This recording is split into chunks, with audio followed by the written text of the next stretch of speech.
Olha, a gente vai mergulhar em duas ideias que, sério, moldaram o século XX. De um lado, uma que criou a produção em massa, a sociedade de consumo como a gente conhece. Do outro, uma que virou tudo isso de cabeça para baixo. Estamos falando do Fordismo e do Toyotismo. E acredite, o jeito que um carro era fabricado antigamente definiu, e muito, o mundo em que a gente vive hoje. E o ponto de partida é essa frase aí do Henry Ford. Parece uma filosofia simples, né? Mas estava ali a semente de uma transformação, assim, completa, tanto econômica quanto social. A sacada dele era, não adianta só vender carros. Ele queria, na verdade, criar um mundo onde todo mundo pudesse comprar esses carros. Aí, décadas depois, lá do outro lado do mundo, no Japão, vem essa ideia do Taiichi Ohno, da Toyota, e BUM! Vira a lógica do Ford de ponta cabeça. A conversa não era mais sobre ter um monte de coisa em estoque. Pelo contrário, era sobre ter exatamente o que se precisa, na hora que se precisa. E essa mudança de mentalidade, gente, foi o começo de uma outra revolução industrial. Então vamos começar pela primeira grande revolução, a do Fordismo. Como é que uma única ideia, a linha de montagem, conseguiu não só acelerar a produção de um jeito absurdo, mas também criar o próprio conceito de consumo em massa? Bom, o Fordismo, que bebeu muito da fonte das ideias de um cara chamado Frederick Taylor, era basicamente sobre eficiência levada ao extremo. A lógica era bem simples, na verdade. Vamos quebrar o trabalho em tarefas minúsculas, super repetitivas. Imagina só, cada operário ficava parado, fazendo a mesma coisinha o dia inteiro, enquanto o produto é que se movia numa esteira. Qual foi o resultado? Uma explosão de produtividade sem precedentes. Mas aqui está o verdadeiro pulo do gato. A parte genial da coisa. Esse ciclo. O Ford sacou que não adiantava nada produzir milhões de carros se ninguém tivesse grana para comprar. Então o que ele fez? Pagou salários mais altos. E com isso, ele transformou os próprios funcionários em clientes. Se você junta isso com o apoio do Estado, ali na era do keynesianismo, garantindo emprego e demanda, pronto. Você tem uma máquina de crescimento econômico que funcionou por décadas. E essa imagem aqui mostra bem o impacto social disso tudo. De uma hora para outra, coisas que eram artigo de luxo, sabe, tipo carros, eletrodomésticos, ficaram acessíveis. O Fordismo não estava só montando peças numa fábrica. Ele estava, na verdade, montando um novo estilo de vida, o famoso American Way of Life, e exportando essa ideia de sociedade de consumo para o mundo inteiro. Só que esse gigante tinha pés de barro. A mesma rigidez que fez o sistema ser tão poderoso acabou se tornando, ironicamente, a sua maior fraqueza. Aí fica a pergunta, né? Se o sistema era tão bem sucedido, o que foi que deu errado? Como é que uma coisa que parecia infalível começou de repente a desmoronar? Então, o ponto central é exatamente esse. A maior força do Fordismo, que era a rigidez, a padronização, virou sua maior fraqueza. O mercado começou a pedir variedade, sabe? Ninguém queria só carro preto. Os trabalhadores já não aguentavam mais aquela monotonia. Aquele pacto social que garantia os salários altos começou a ruir e o modelo simplesmente não conseguiu mais se adaptar. Mas é como dizem, né? Da crise nasce a inovação. E foi exatamente o que aconteceu. Vamos ver agora como uma nova filosofia, que surgiu literalmente das cinzas da Segunda Guerra lá no Japão, ofereceu uma saída para tudo isso. E aqui o contexto é tudo.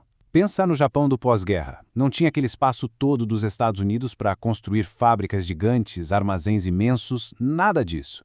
A necessidade de ser ultra-eficiente, de evitar qualquer tipo de desperdício, era uma questão de sobrevivência mesmo. Foi nesse cenário que o pessoal da Toyota teve que repensar absolutamente tudo.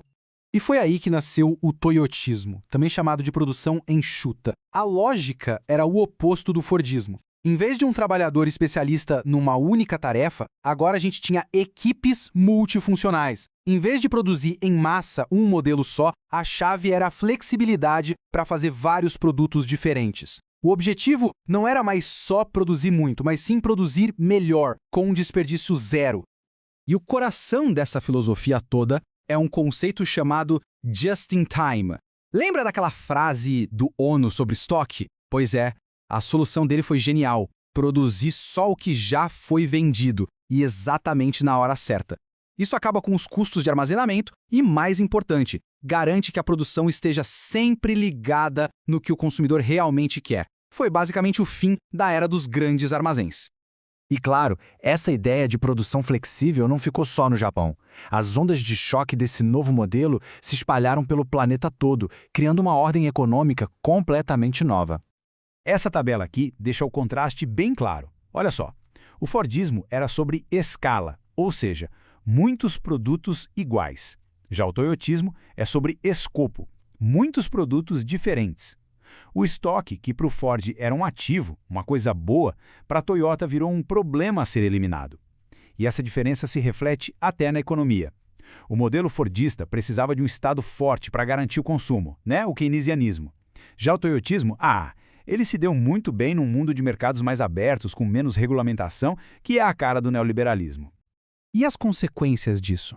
Foram gigantescas. A gente viu fábricas inteiras se mudando dos países mais ricos para os países em desenvolvimento, tudo em busca de custos menores. As economias ficaram mais abertas, mais conectadas umas com as outras, e as leis trabalhistas no mundo todo tiveram que se flexibilizar para se adaptar a este novo modelo. De repente, a produção de um único produto podia ser feita em pedaços, espalhada por vários países.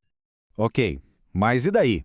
Como é que essa história toda de fábrica, sistema de produção, afeta a nossa vida hoje em dia? Bom, afeta muito mais do que a gente imagina.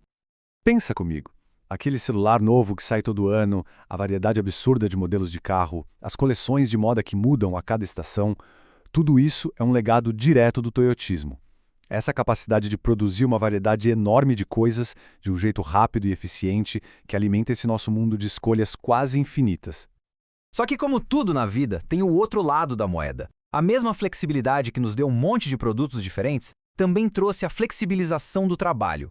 Aquela ideia de emprego para a vida toda, que era um pilar da era fordista, meio que acabou. Deu lugar a contratos mais precários, a um mercado de trabalho muito mais instável. É o grande paradoxo da flexibilidade.